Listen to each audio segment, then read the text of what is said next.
want to thank the South San Antonio Independent School District and the Bobcats for having us here. I thank Representative Charlie Gonzalez for his service and for being here. Thank you, Congressman Lloyd Doggett. I'm a big fan of the Castro brothers. Now, I just said that. By this afternoon, the Republicans will have an add-on in Florida saying, Clinton endorses Fidel and Raul. But I mean Julian and Joaquin Castro. I'm honored to be here to support them and their agenda, to support Joaquin going to Congress, and to support Pete Gallego. And I want to say, there's a lot of people in this audience I'm glad are here, but as one of America's most fanatic sports fans, I'd like to thank Coach Greg Popovich for being here.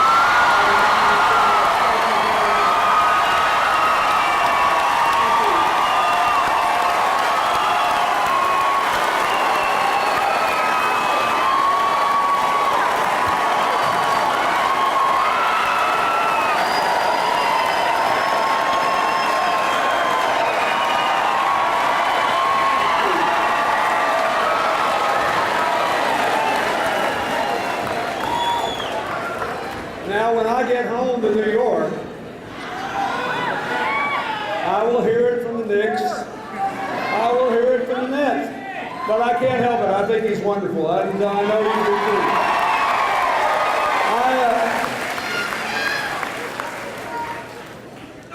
I want to say a couple of things about these candidates in this race for Congress. But I want to try to put it into some context.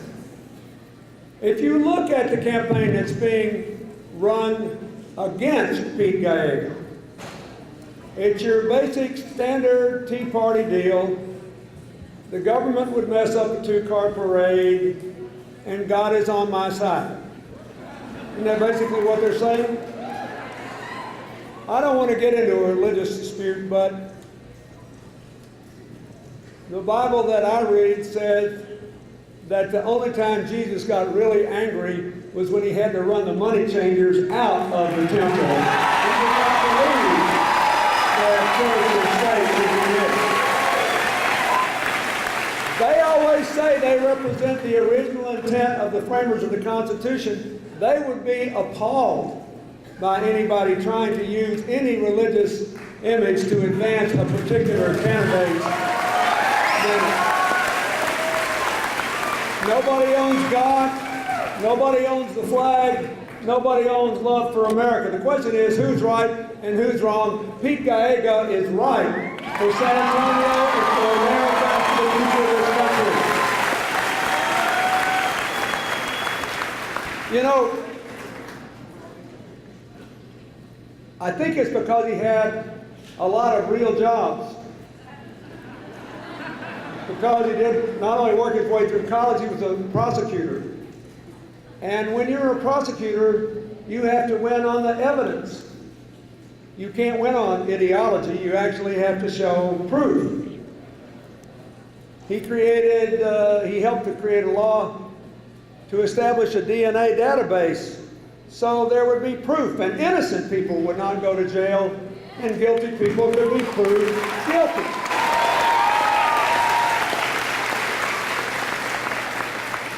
Sometimes I think only in Washington, D.C. is ideology more important than evidence.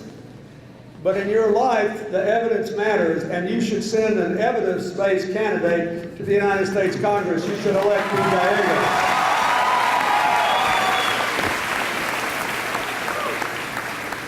You should send him because he supports the DREAM Act.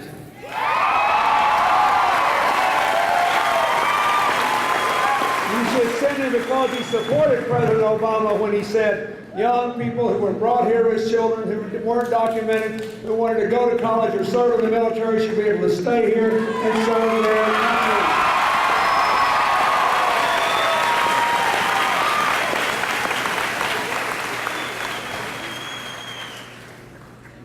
You should send him because his opponent is attacking him for President Obama's health care bill, and he wasn't even in Congress. And what they're attacking him on, I'll say more about that later, is claiming some savings in Medicare that was in their nominee, Paul Ryan's budget, that his opponent voted for. It takes some real guts to attack somebody for doing the same thing you did, but it takes even more to attack somebody for doing something he couldn't do that you did.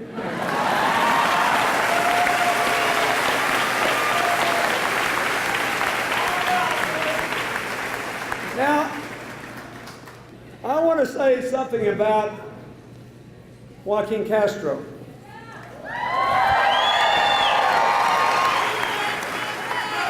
He is the current chair of the Higher Education Committee, right, in the Texas Senate. Now, why does that matter? Because President Obama told us a couple of days ago that the country is in the grip of a massive public health crisis called Romnesia.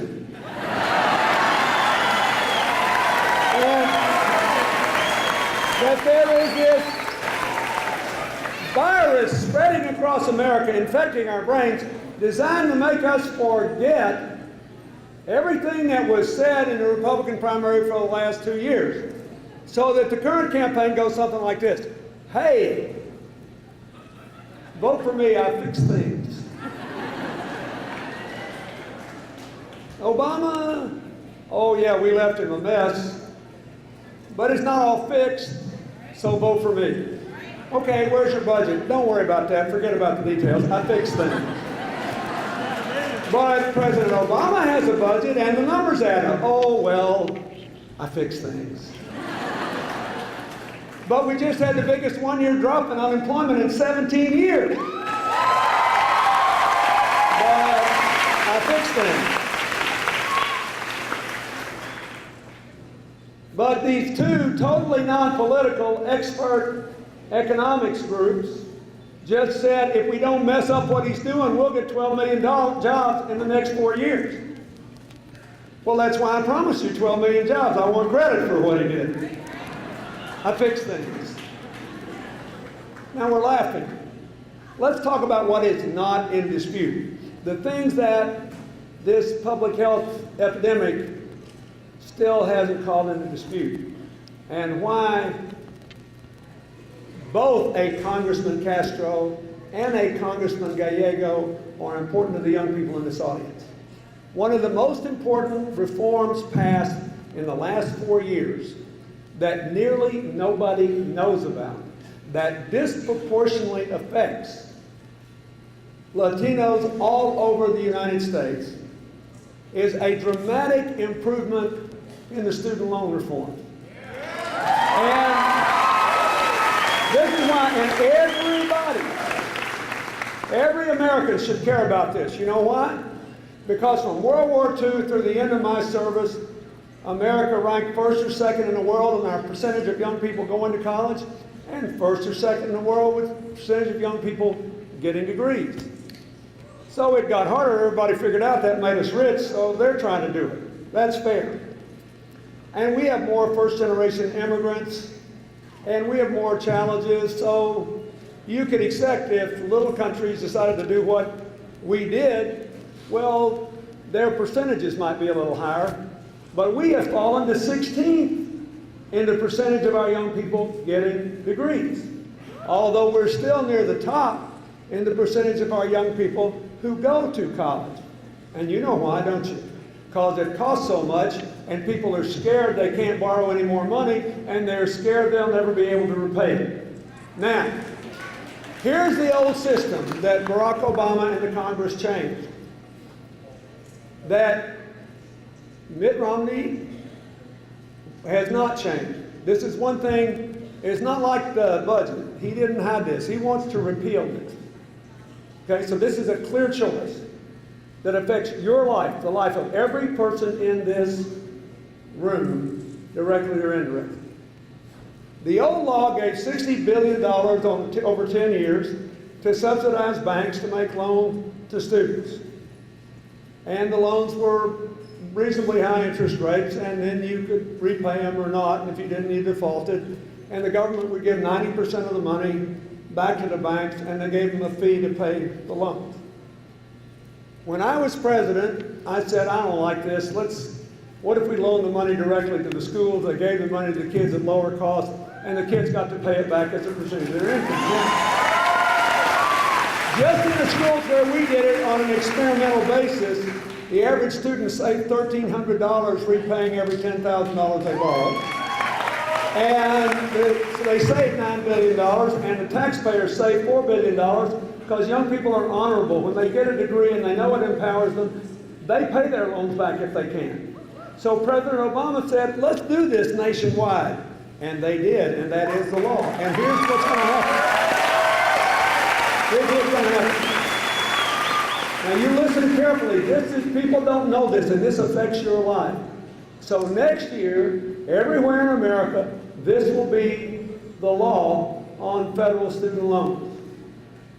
You will all be able to borrow the money directly from the government. They will set aside a loan reserve. It's not going to be like the housing collapse. There'll be a loan reserve.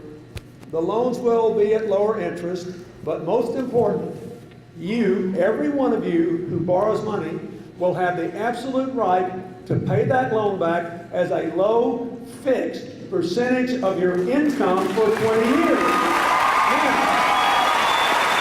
Now, think about this. This is a huge deal. It means two things. It means, number one, nobody will ever have to drop out of college again because they're scared they can't repay their bills. Nobody. And we can go back to the top of the heap and the percentage of people in college degrees. The second thing it means is, suppose you get out of college and you want to be a teacher in a small town in South Texas with a low property tax base and you can't make a lot of money. You wouldn't have been able to do it before because you couldn't make your loan payment. Now, how much you have to pay will be determined by your salary. So if you want to go teach kids in a poor town for a while, if you want to work at a public health clinic in inner city San Antonio, if you're a doctor and you've got over $200,000 in medical bills from school, which is the average in America, and you want to go to a poor town or to a poor neighborhood in a big town in Texas and practice medicine, you can do it because your loan repayment is determined by your salary, not the other way around. This will, and believe it or not, here's the best thing of all. It saves $60 billion over 10 years, and the law takes that money and funds increases in Pell Grants every year for a decade, and guarantees that we'll be able to keep the tax credits for middle-class families that enable them to help their kids go to school. Now, so if they go to Congress and we keep a majority and you re-elect Barack Obama, that will be the law of the land.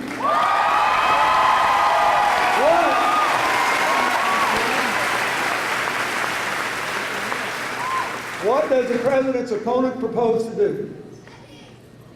You're going to have a hard time believing this, but this is what they propose. They want to repeal the law, give the $60 billion back to the banks, go back to the old system, raise the cost of student loans, make them harder to repay, increase the dropout rate, not guarantee the future of Pell Grants and the tax credits, and hurt America's productivity and competitiveness in the world. It's unbelievable.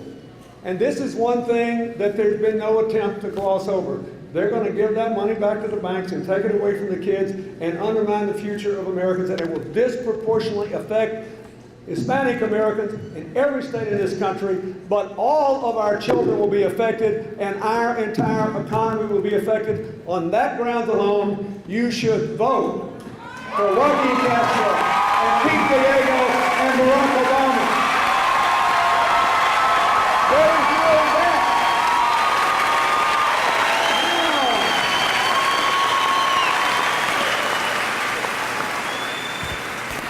Here's another little thing about which there is no doubt.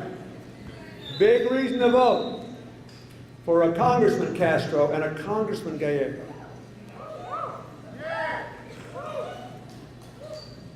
Pete's opponent has opposed the health care bill. Says it's terrible.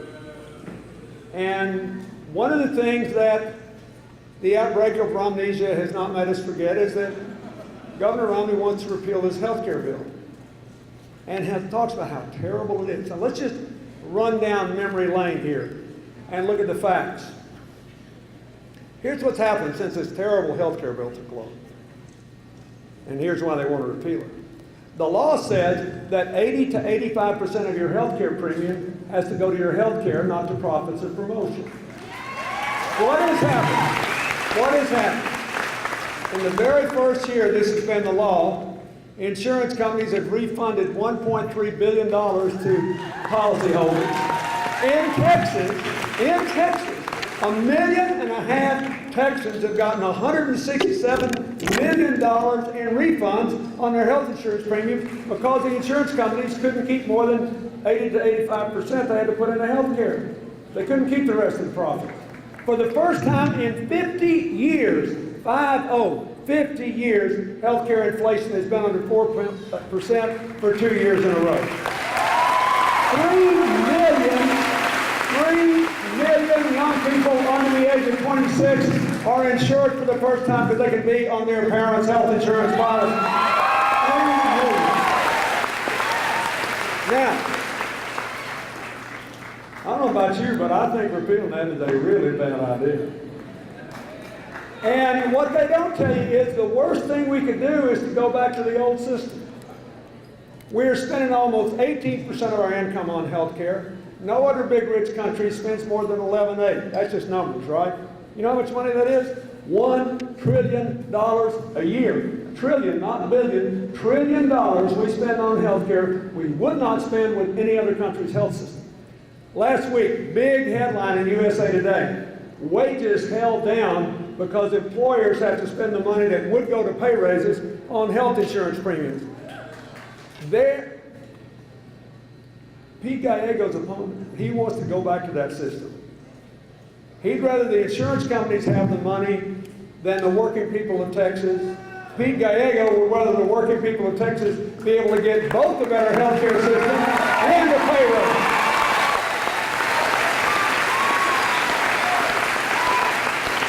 And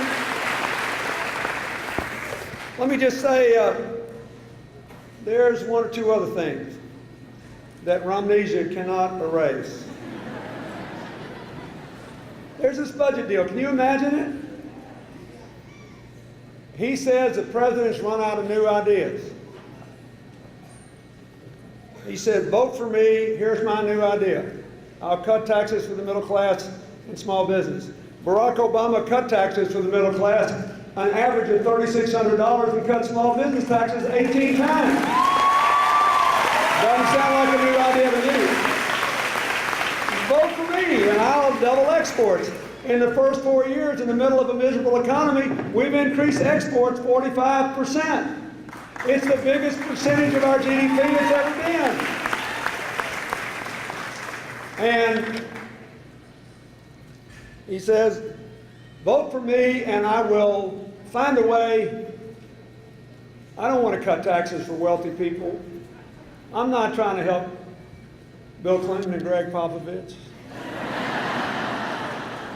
I just want to help the middle class. But you got to listen. When Romnesia breaks out, you have to listen. I love that second debate. But he admitted he did. You know what? Remember what he said? He said, we're going to cut rates and the upper 5% of the American people will pay the same percent of taxes they were paying before. Now, folks, think about this. They say the biggest problem in America is the debt. Let me remind you, the debt was quadrupled under Republican presidents before I became president. Doubled after I left. They don't really think it's a problem except when the Democrats are in.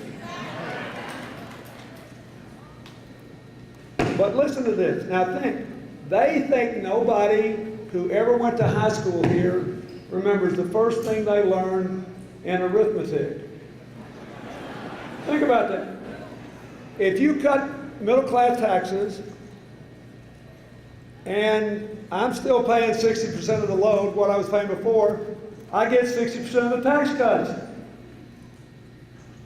If you lower everybody else's taxes, and I say the same percentage I was paying before, you got to lower mine.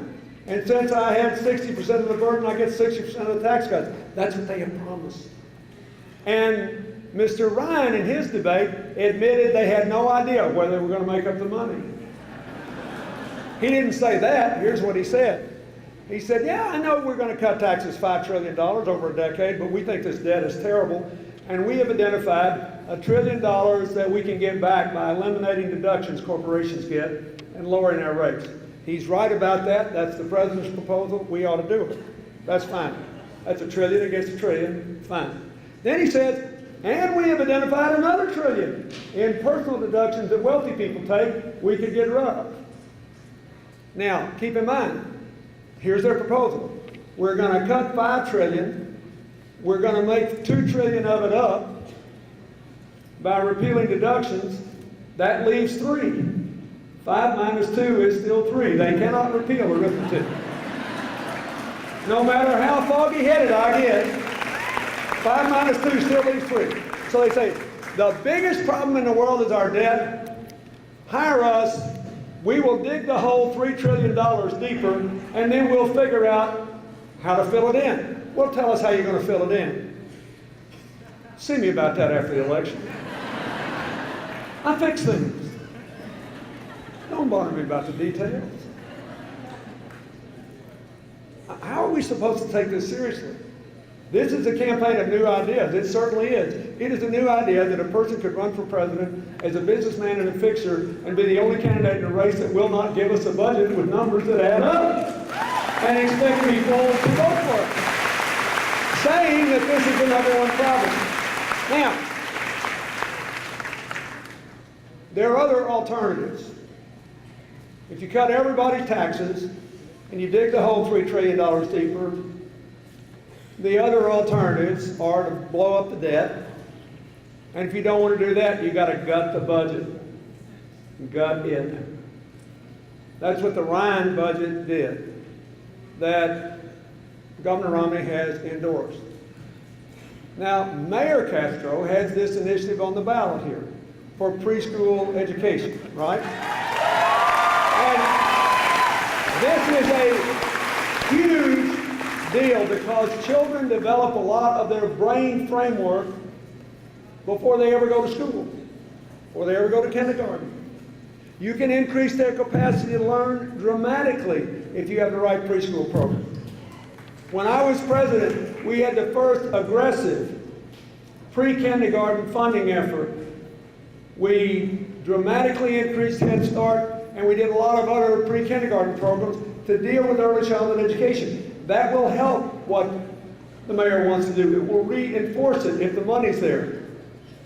Another reason to have a Congressman Castro and a Congressman Gallego is that when they come to him and say, the Tea Party does, oh, we want to cut taxes and get rid of all this education spending, it's a waste of money, they will say, no, it is not. It is our future, and we refuse to give away our future.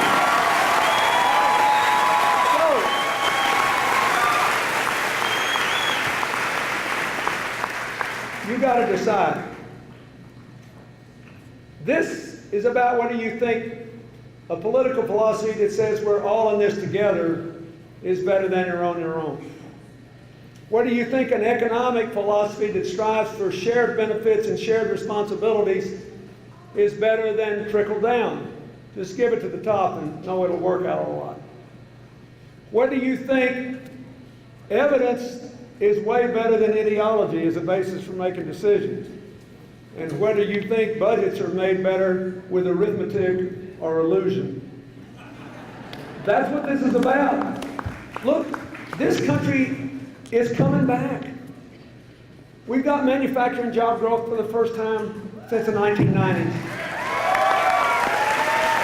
We younger than Europe. We are younger than Japan. In 20 years, we're going to be younger than China. And we are the only country with somebody here from everywhere. Look around this room. We are coming back. But we've got to vote for the future. We cannot say what the Tea Party says. By the way, I have to say, for people who tell us every day how much they hate the government and why we should hate it, they spend a whole lot of time trying to get a hold of it. And trying to help their pals when they do. It's amazing. If I disliked anything as much as they dislike government, I'd run the other way. But look, we are all in this together. The countries in the world today that have both a good economy and a good government, and they work together, that think about swelling the middle class and giving poor people an honorable way to work their way into it, that give all their children a chance to get a good education. Those are the ones that are winning in the modern economy. Those are the ones that are winning the future. America can lead that parade, but we got to invest in your education. We have to invest in science and technology and innovation. We have to reward people who work hard, not punish them. And this is no new deal. As I said when I spoke at the Democratic Convention, in the last 51 years, the Democrats have had the White House 24 years, the Republicans 28, 52 years. We've had 66 million jobs in those 52 years. 42 million under the Democrats, 24 million under the Republicans. Our way works better.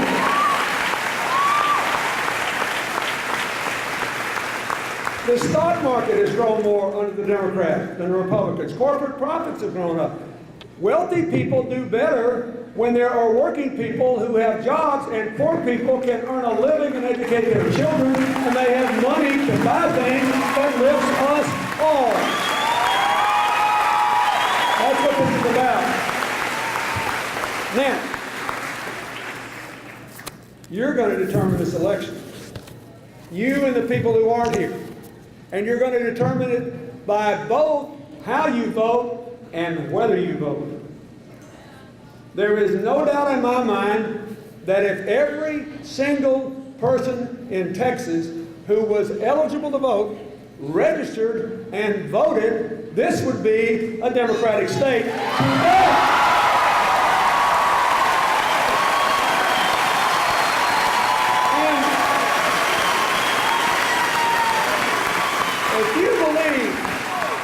And if you believe in the future that the people on this stage represent, and I do, if you believe in the hopes and dreams that they embody in their own lives and that they want to spread over every young person in Bexar County and beyond to the far borders of America, and I do, then you have to show up and stand with them, stand with the president, and stand for America's future. Thank you, and God bless you.